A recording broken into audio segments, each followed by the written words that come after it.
पंतप्रधान नरेंद्र मोदी हे मुंबईच्या दौऱ्यावर आहेत, तर दुसरीकडे काँग्रेस मात्र या दौऱ्यावर आक्रमक झालेली आहे। पंतप्रधान नरेंद्र मोदी यांनी माफी मागावी।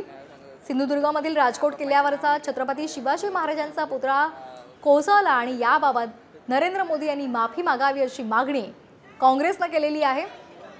वर्षा गायकवाड यांनी रस्त्यामध्ये ठिय्या मांडलेला आहे आणि त्या सध्या तिथे आंदोलन करत आहेत।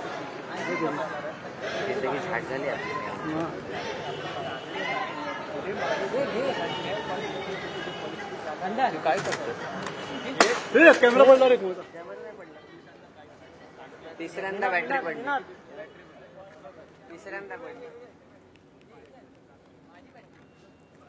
पंतप्रधान नरेंद्र मोदी हे मुंबईमध्ये दाखल झालेले आहेत। बीकेसी मध्ये एका कार्यक्रमामध्ये ते गेलेले आहेत।